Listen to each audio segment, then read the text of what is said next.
Je vous invite à prendre vos Bibles dans 1 Corinthiens, chapitre 12. On va lire les versets 28 à 31. 1 Corinthiens, chapitre 12, les versets 28 à 31.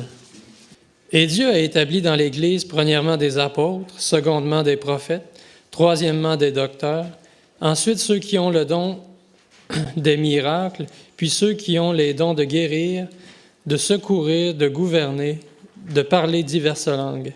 Tous sont-ils apôtres? Tous sont-ils prophètes? Tous sont-ils docteurs? Tous ont-ils le don des miracles? Tous ont-ils le don des guérisons? Tous parlent-ils en langue? Tous interprètent-ils? Aspirez aux dons les meilleurs, et je vais encore vous montrer une voie par excellence. Que Dieu bénisse sa parole. Demeurez debout pour adorer Dieu par nos cantiques. Au-dessus de tout.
Désirant que les gens reçoivent la lumière, alors il veut que chacun soit des lumières les uns pour les autres.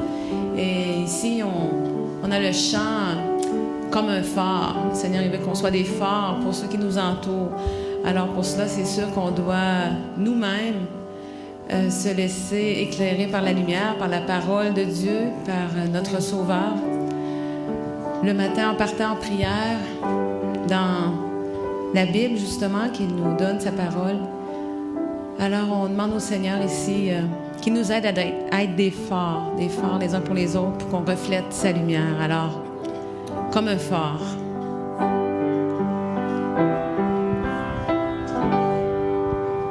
Sans ta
s'asseoir. On va passer au moment de la prédication.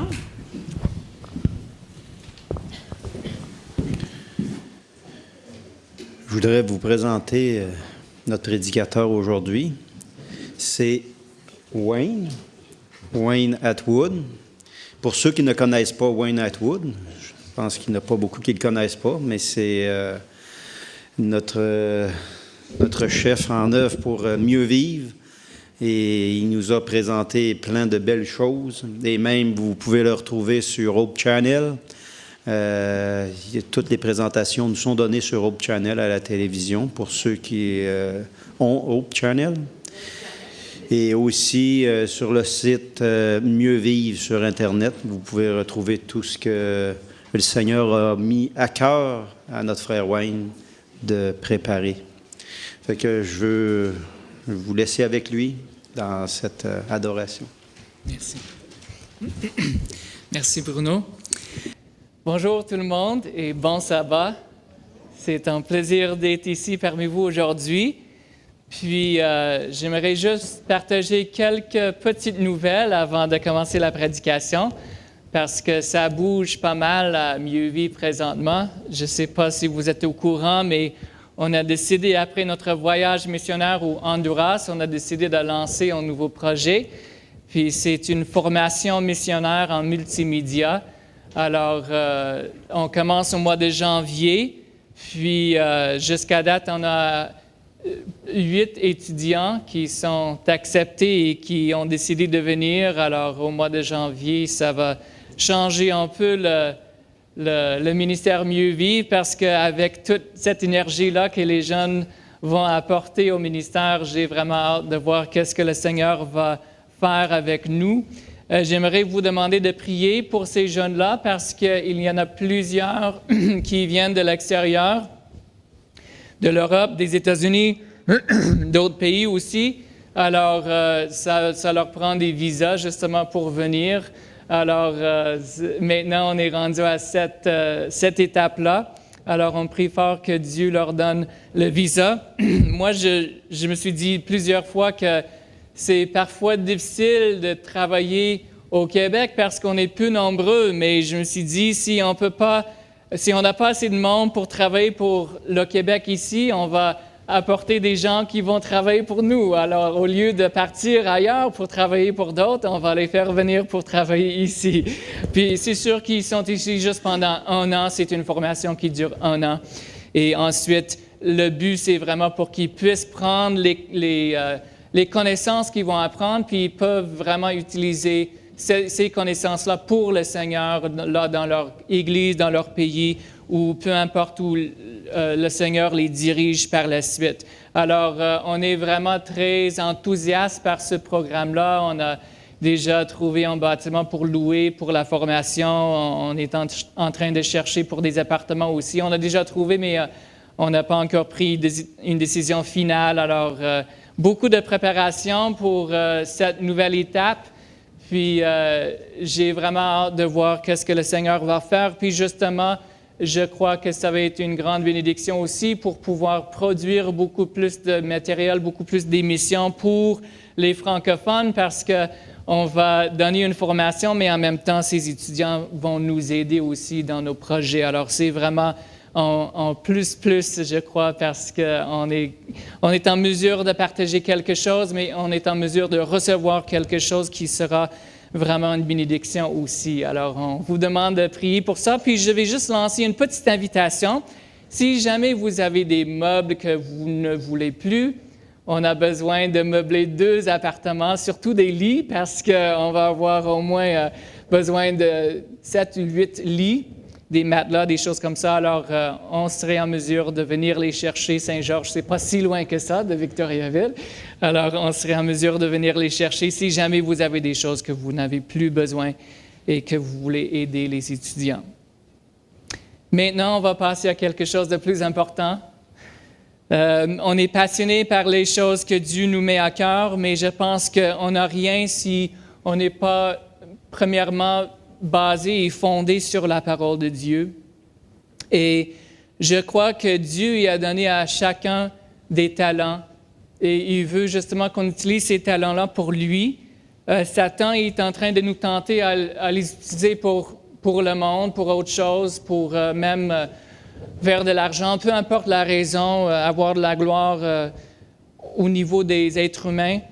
Mais Dieu, il veut qu'on utilise nos talents pour lui.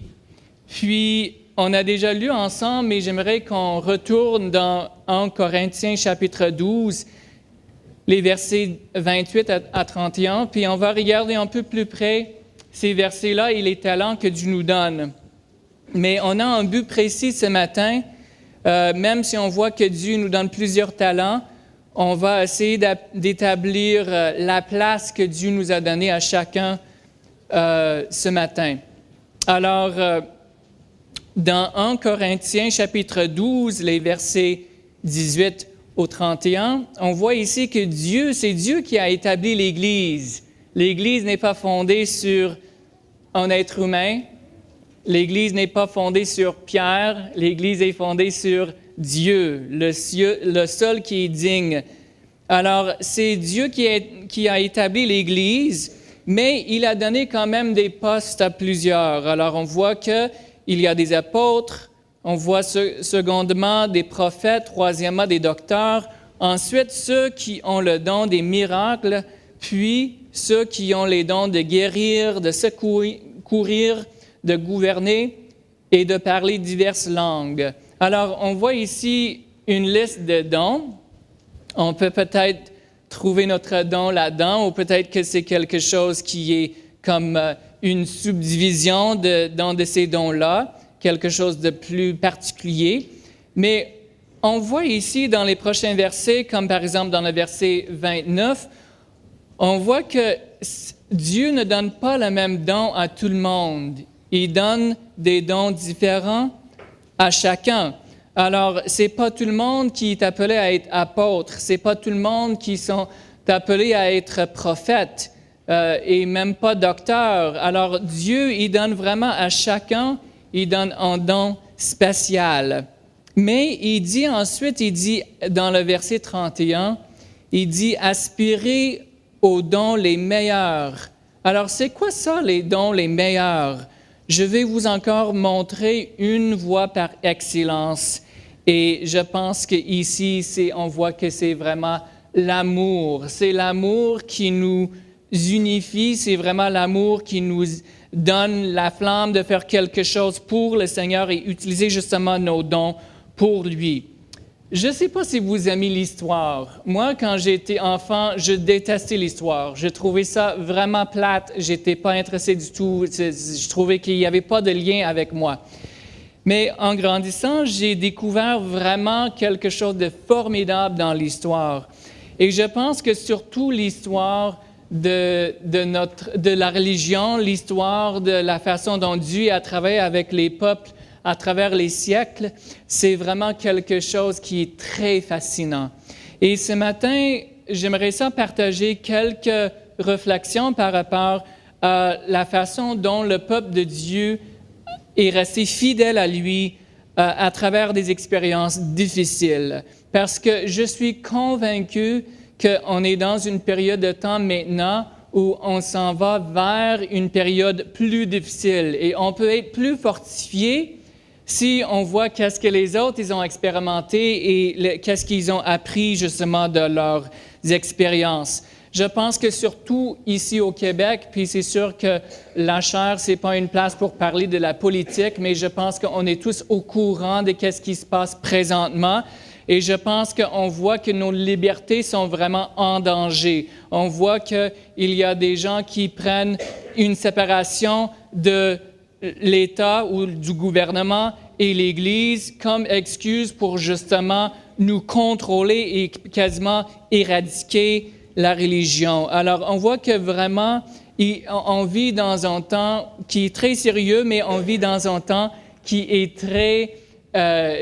qui est vraiment... Je pense que tout le monde qui a vécu avant nous, ils auraient aimé vivre ce temps-là, parce que justement, c'est un temps de la fin, c'est un temps où on voit que tout va culminer dans quelque chose qui est merveilleux, mais en même temps qui demande une force intérieure que seul Dieu peut nous donner. Alors, j'aimerais partager avec vous quelques expériences des Vaudois. Est-ce que vous êtes au courant des Vaudois et cette partie de l'histoire?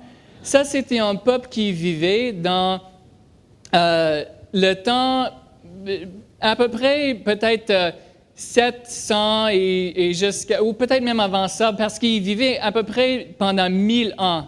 Alors, c'était au début de l'Église catholique, quand l'Église catholique était fondée et qu'ils ont décidé de vraiment essayer de contrôler les gens autour d'eux. Les Vaudois, ils ont dit, non, nous, on veut rester premièrement attachés à Dieu, puis on veut rester fidèles à nos croyances. Alors, ils étaient un peu chassés, ils étaient obligés d'aller loin et ils vivaient, c'était en Europe, ils vivaient dans les montagnes, ils étaient premièrement en Italie, alors c'était juste à côté de Rome, puis ils vivaient en Italie, puis ensuite ils sont allés même plus loin pour vivre dans d'autres montagnes autour aussi. Mais c'est un peuple très intéressant parce que c'est un peuple justement qui ont gardé le sabbat. On sait qu'il y avait justement un peuple toujours qui ont été fidèles à Dieu à travers les siècles. Et le sabbat n'a jamais été perdu à travers tout le temps de l'histoire. Alors c'est un peuple qui sont restés fidèles au sabbat. Et c'est un peuple qui a vraiment pris au sérieux leur relation avec Dieu. Même, on n'aura pas le temps de discuter tout ce qu'ils faisaient, mais même l'éducation de leurs enfants était très, très, très importante. Puis, ils savaient bien que leur vie était en danger à tout moment. Alors, ils enseignaient même à leurs enfants comment à répondre si quelqu'un allait leur poser des questions, allait les menacer ou peu importe. C'était vraiment un temps très sérieux pour eux. Et ce qui était incroyable de ça, parce que l'Église adventiste existe juste depuis un peu plus que 150 ans. Alors, eux, ils ont vécu pendant 1000 ans fidèles à Dieu. C'est vraiment incroyable. Mais pour vous expliquer un peu plus, c'était vraiment dans le Moyen Âge qu'ils vivaient. Alors, il y avait beaucoup de ténèbres partout. Les gens, ils n'avaient pas accès à la Bible, mais eux, ils avaient la Bible dans leur langue, leur propre langue. Ils avaient déjà traduit la Bible, alors ils pouvaient vraiment avoir accès. Alors, on voit la source vraiment de leur fidélité. C'était basé sur la Bible, comme nous, aujourd'hui aussi, on se base sur la Bible. Et eux, ils avaient tellement un désir de partager ce qu'eux, ils avaient, que même si leur vie était en danger, eux, ils allaient au village, aux villes, et eux, ils allaient comme vendeurs. Ils allaient comme avec des petites choses qu'ils fabriquaient, puis ils allaient pour vendre justement leurs produits, mais ils cachaient aussi la parole de Dieu dans leurs vêtements. Alors, quand ils trouvaient quelqu'un qui était ouvert à la parole de Dieu, ils partageaient justement la bonne nouvelle avec eux. Et les gens étaient vraiment assoiffés parce qu'ils étaient vraiment opprimés par l'Église de l'État. Alors, ils étaient vraiment opprimés, puis ils cherchaient justement à avoir ces paroles vivantes de la parole de Dieu. Et souvent même, et si vous voulez en savoir davantage, vous pouvez juste aller lire dans la tragédie des siècles, parce qu'il y a tout un chapitre sur les Vaudois, très, très fascinant, très, très intéressant. Alors, mais comme par exemple, si vous voulez regarder avec moi dans Jean 1, le verset 7.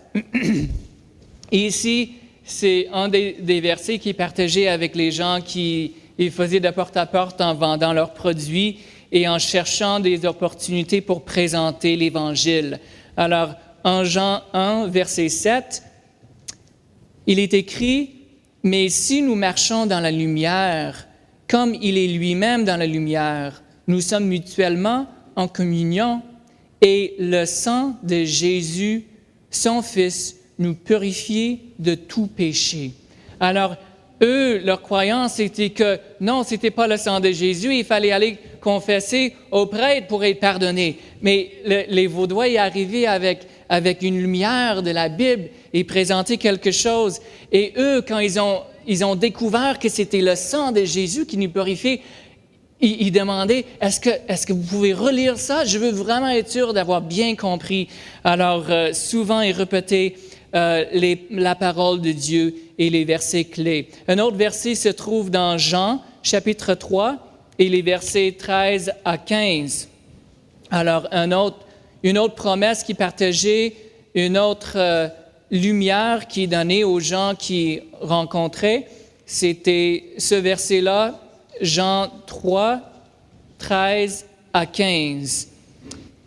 Et il est écrit, « Et comme Moïse éleva le serpent dans le désert, il faut de même que le Fils de l'homme soit élevé, afin que quiconque croit en lui ait la vie éternelle. » Alors, encore une fois, c'est peut-être des vérités que nous, on a tendance de prendre pour acquis, mais eux, ils étaient assoiffés quand ils ont entendu que c'était Jésus qui était mort pour eux et que c'était à quiconque croit en lui et que c'est lui qui a la possibilité d'avoir la vie éternelle. C'était une bonne nouvelle pour eux. Alors, ils ont réussi vraiment à rester fidèles à Dieu.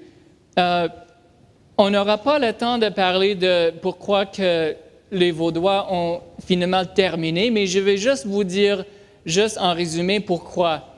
Tant aussi longtemps qu'ils sont restés fidèles à Dieu et même face à des expériences très difficiles, même il y avait beaucoup de gens qui ont perdu leur vie justement en restant fidèles à Dieu, mais ils étaient en sécurité. Mais éventuellement, ils ont fait des concessions. Éventuellement, ils ont décidé, OK, oui, on va plus vous tuer, on vous donne la liberté, mais c'était pas une vraie liberté, c'était quelque chose qu'ils étaient portés à faire des compromis jusqu'au temps qu'aujourd'hui, il n'y a plus de Vaudois.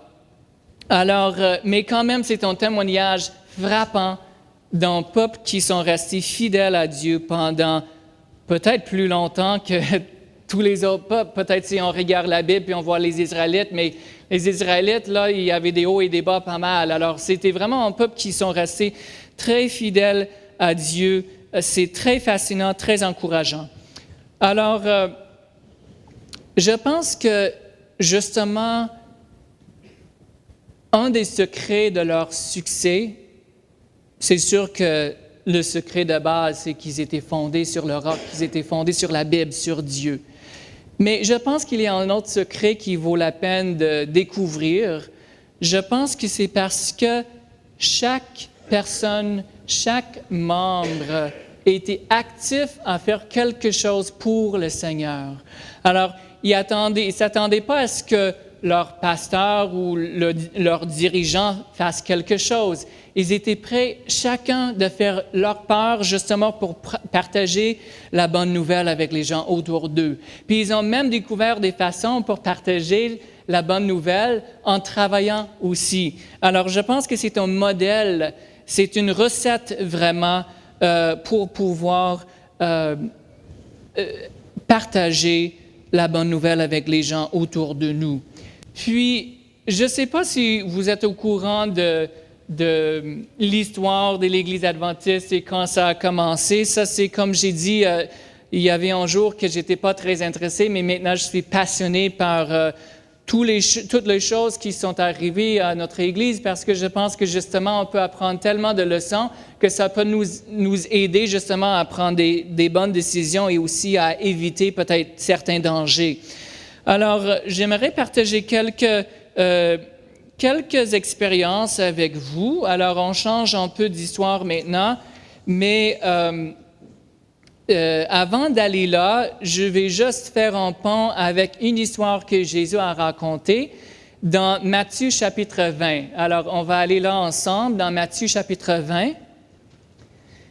Puis, on voit ici que Jésus est représenté comme un maître. Il est représenté comme quelqu'un qui a une vigne et il est à la recherche justement des gens pour venir l'aider à travailler. Il est à la recherche des ouvriers. Alors, on voit, si on commence avec le verset 1, on voit que Jésus dit que c'est « car le royaume des cieux est semblable à un maître de maison qui sortit dès le matin afin de louer des ouvriers pour sa vigne. » Alors, il commence de bonne heure. Il commence pour aller chercher des gens pour venir l'aider dans sa vigne. Puis, ils décident sur un prix, ils s'entendent sur un prix. Alors, c'était un denier par jour qu'ils avaient accepté de recevoir pour travailler dans sa vigne. Ça, c'est au verset 2. Mais il sortit aussi vers la 3e heure et il en vit d'autres qui étaient sur la place sans rien faire. Alors, il a vu qu'il y avait d'autres personnes qui n'ont pas encore trouvé un job, puis qui avaient besoin de quelque chose à faire. Puis, il restait du travail à faire aussi. Alors, il leur a dit, « Est-ce que vous voulez venir travailler avec moi? » Puis, on voit que c'est arrivé même à plusieurs reprises parce qu'il est ressorti aussi au verset 5, et il est ressorti aussi vers la 6e heure et aussi vers la 9e heure. Et il a fait la même chose. Alors, à chaque 3 heures, il est sorti, puis il a demandé aux gens qui n'avaient rien à faire s'ils voulaient travailler pour lui. Alors, on voit ici que Dieu, il y a un appel à tout moment. Il y a un appel pour tout le monde tout au long de l'histoire. Il y a un appel. Et on voit aussi une autre image, c'est que il y a des gens qui répondent à l'appel tôt dans leur vie, d'autres plus tard dans leur vie, d'autres à la fin de leur vie aussi. Alors, on voit 2 applications ici présentes, mais peu importe l'application qu'on veut regarder, on voit que vraiment Jésus, il est à la recherche des gens qui vont travailler pour lui. Alors, travailler pour lui, ça va plus loin que juste donner sa vie, n'est-ce pas? Parce que oui, on commence la vie chrétienne en donnant notre vie à Jésus, mais ensuite, il nous appelle à travailler pour lui. Alors, il y a une différence entre donner sa vie, il y a une suite, on pourrait même dire, parce que ce n'est pas une différence dans le sens que c'est complètement séparé. Non, il y a une suite naturelle qu'on veut travailler justement pour lui. Alors, j'aimerais partager avec vous une histoire. C'était une histoire vers la fin de la vie de Ellen White. Je pense que tout le monde connaît un peu le nom Ellen White, puis c'était quand même une chrétienne formidable. On peut voir plusieurs choses qu'elle a fait dans sa vie, mais il y avait un travail spécial qu'elle a travaillé pour monter ce travail-là vers la fin de sa vie. Alors, c'était autour de 1908, quand, juste après avoir eu des problèmes, des difficultés un peu à Battle Creek. Battle Creek, c'est au Michigan. Puis, malheureusement, ils avaient un peu perdu la vision de qu'est-ce que Dieu voulait qu'ils fassent à ce centre-là. Alors, Ellen White, elle avait vraiment un désir de voir le travail avancer dans le sud, parce que dans le sud, il n'y avait pas beaucoup de travail qui se faisait. C'était presque tout dans le nord. Je pense que vous êtes au courant que l'Église a parti vraiment dans la Nouvelle-Angleterre. Alors, c'était comme au Maine, New Hampshire, Vermont, tous ces États-là. Ça a commencé là, puis ensuite de ça, ça a comme élargi plus loin. Mais dans le sud, comme là où je suis né, en Géorgie, il n'y avait pas beaucoup de travail qui se faisait là. Alors, elle avait vraiment le désir de voir un travail partir à cette place-là. Puis, il y avait deux hommes qui ont travaillé avec elle, justement. C'est Sutherland et Megan. Puis ça, c'est 2 frères qui ont décidé de partir justement un projet qui s'appelle Madison. Alors, Madison, on pourrait étudier pendant toute la semaine. C'est un modèle vraiment incroyable d'un travail que Dieu nous a appelés à faire. Mais c'est une école, justement, que Dieu y a établie à travers le travail de Megan Sutherland et Ellen White. Puis, c'était vraiment une école qui était très différente. C'était une école qui était établie justement pour des jeunes adultes et ils apprenaient vraiment plusieurs choses pour qu'ils soient en mesure justement d'être un peu comme les Vaudois.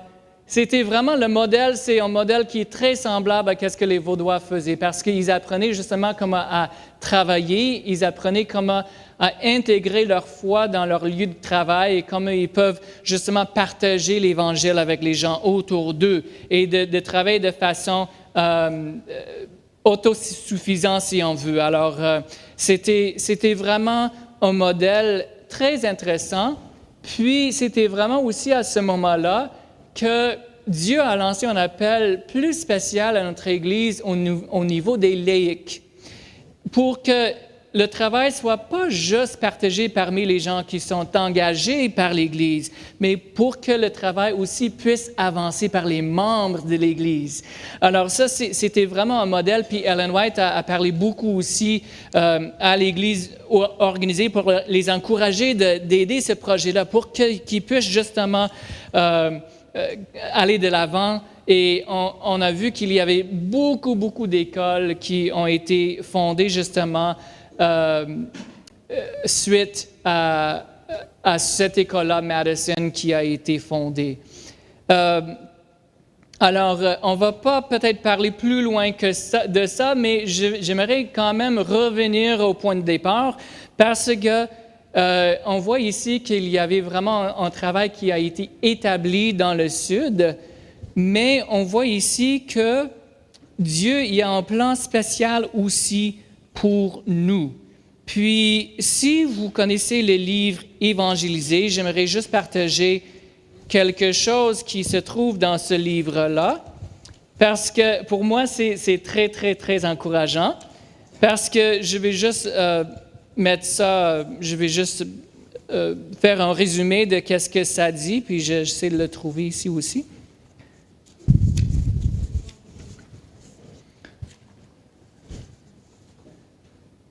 Alors,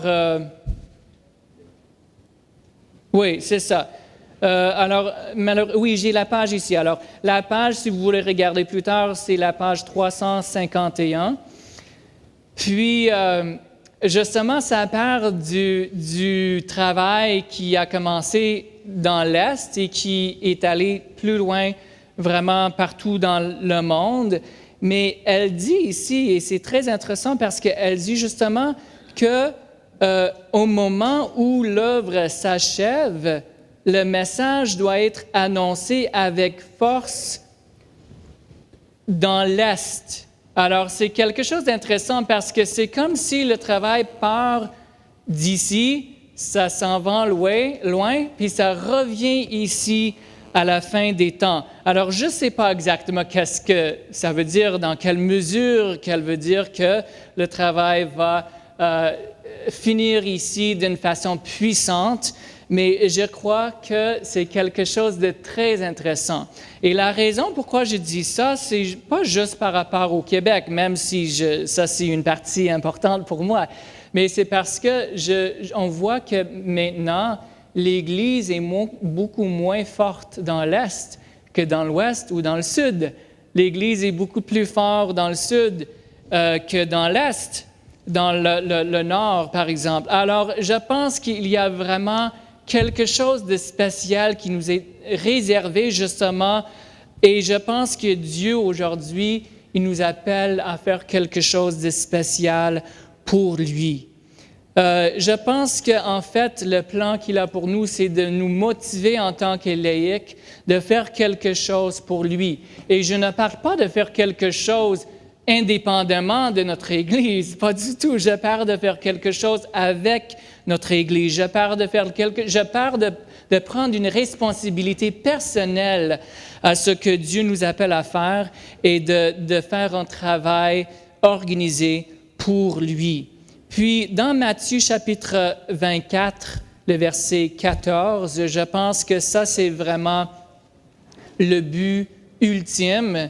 Et peu importe la façon dont Dieu va accomplir le travail ici, au Québec,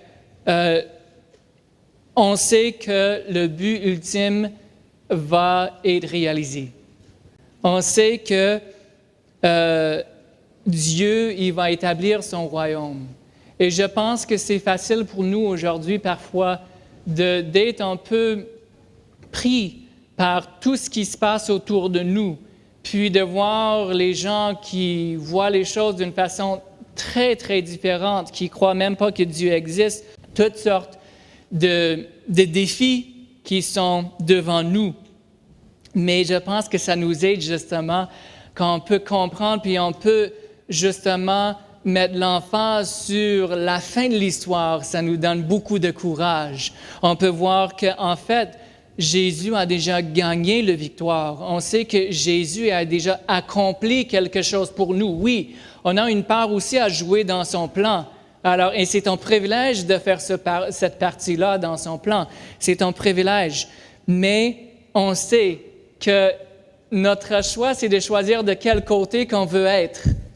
Mais on sait c'est quel côté qui va gagner. Ça, on est sûr, on est assuré que Dieu, il va gagner.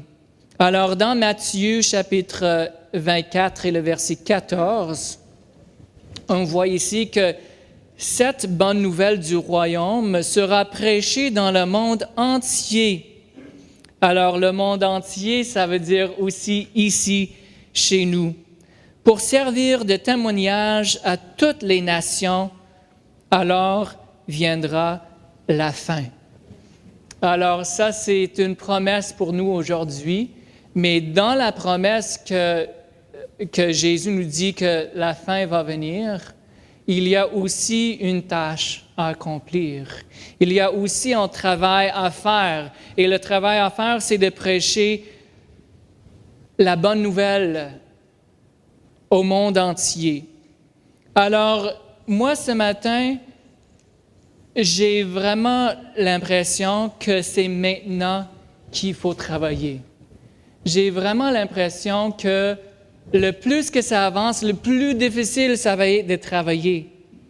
Alors, c'est maintenant que Dieu nous appelle à faire quelque chose. Et pourquoi que je partage ce message-là ici à Saint-Georges?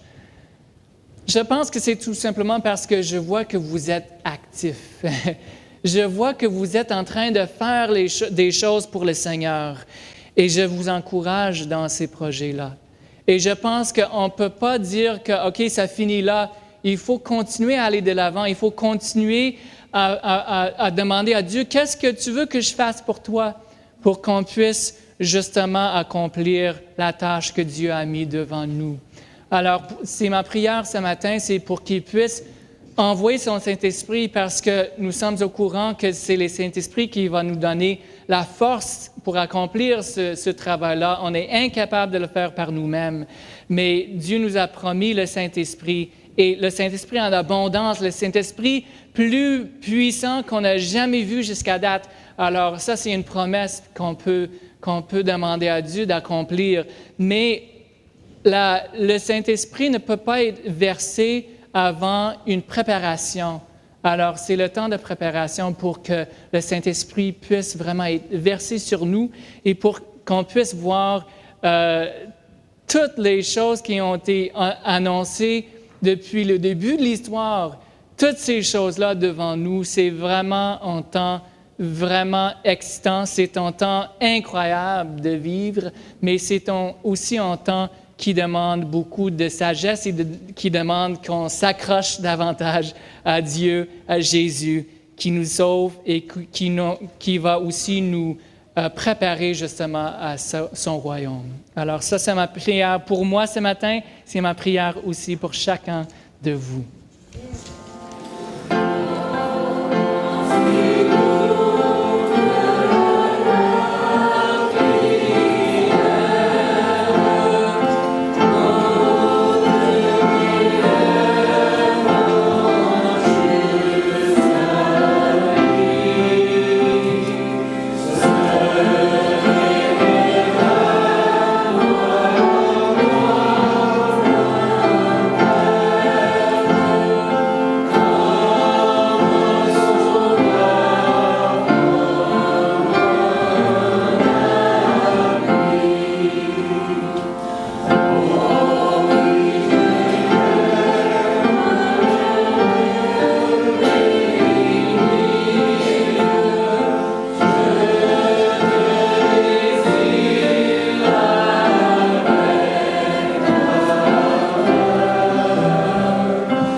Merci, Éternel, de nous avoir permis de revisiter ce qui s'est passé dans les temps passés avec ces peuples vaudois qui ont gardé votre parole pour pouvoir connaître votre volonté. Ici, il y a un peuple encore qui veut demeurer saint devant vous. Je vous demanderai de faire descendre votre bénédiction sur chacun d'eux, que votre esprit les couvre tout au long de cette nouvelle semaine et que leur amour puisse être démontré, que leur lumière brille tout autour d'eux et que cette œuvre puisse s'achever à la gloire de votre nom. C'est par le nom et le mérite du sang précieux de notre Sauveur Jésus-Christ que je veux vous prier.